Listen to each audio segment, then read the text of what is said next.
I think thematically the biggest difference between my book and the film is, my book was about luck. And throughout, Ram Muhammad Thomas was creating his own luck. That's why at the end he says, I do not need the touch of any coin or anything, but luck will come. And the film is, from the very first frame, is about destiny. So I think that is the difference in terms of theme. But it's a great film. I think it's visually dazzling. It has an emotional component. I think the film benefits from the fact that it has outstanding performances by the child actors. It has some brilliant music by A.R. Rahman, and it has some amazing cinematography. The way Danny Boyle has shot Mumbai, it has not been shot before, and I think that really adds to the appeal of the film.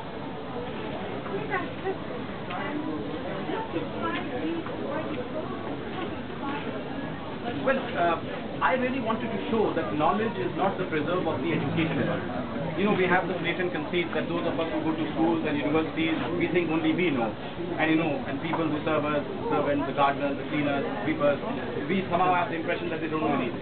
And I wanted to explore that myth because I believe that they also know quite a lot. They also have knowledge. Maybe their knowledge is of a different kind. So I thought, why not set a story based on a quiz show with a contestant who would have street knowledge as opposed to book knowledge? Because eventually, what I'm showing, I'm not saying that don't go and get an education. Of course, it's important. But the greatest teacher in life is not school and books. It is life.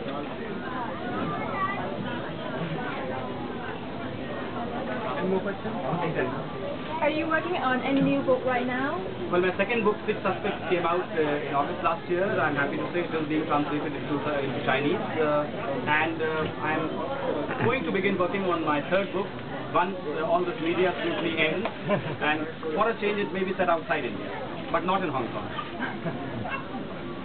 Any more?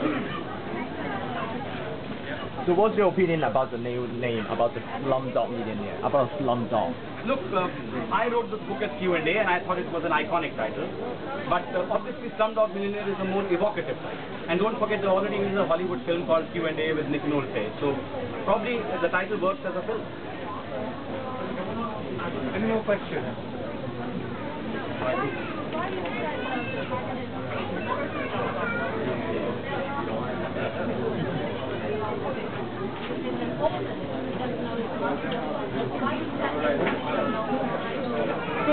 Look, because I wanted to show it's not important where you're coming from, what's important is where you're going.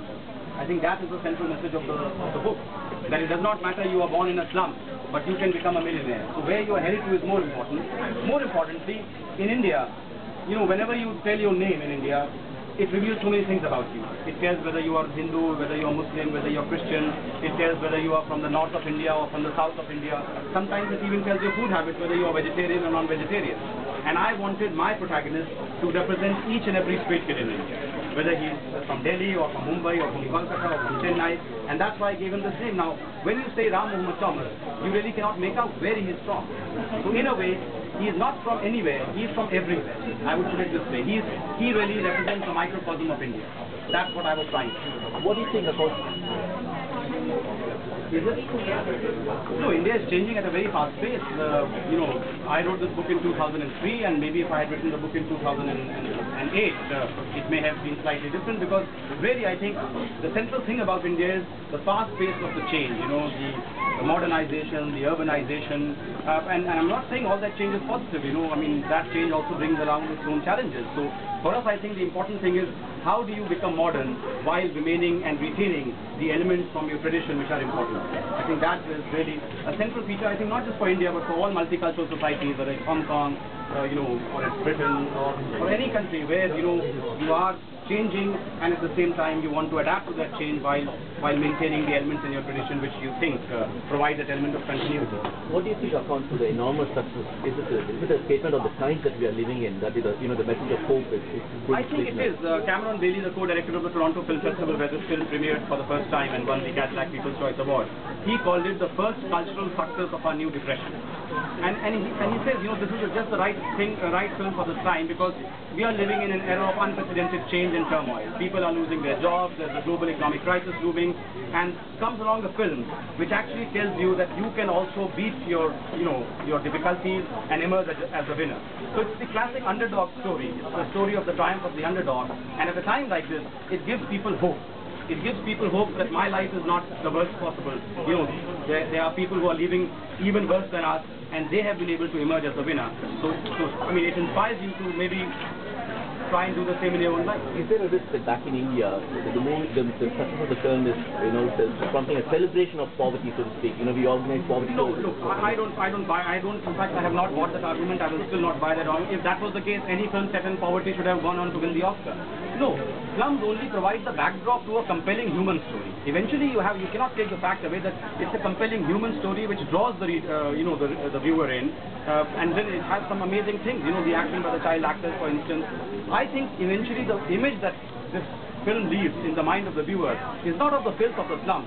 It's about the vibrancy of India. I think that is I read that comment also in the South China Morning Post, and I totally agree with that. That's the image that finally this film leaves with you. If it was such a depressing film, why is it marketed as the feel-good film of the decade?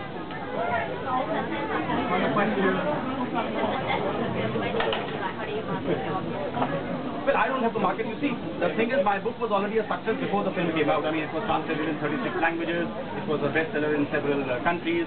My publishers from Taiwan are here, and it's already gone into the 21st edition. That is without Slumdog Millionaire. So the book was already, a success. But we all know, films are the ultimate mass medium. Many more people see films than read books. So when a film succeeds based on a book, then obviously it encourages many more new people who would otherwise not have heard about the book to read the book, and it takes the book to a different level altogether. And that's exactly what we are seeing with Q&A. Thank you for all your questions. Thank you, Mr. Swaro. And the Q&A signing session will begin now. Thank you. Thank you. Thank you.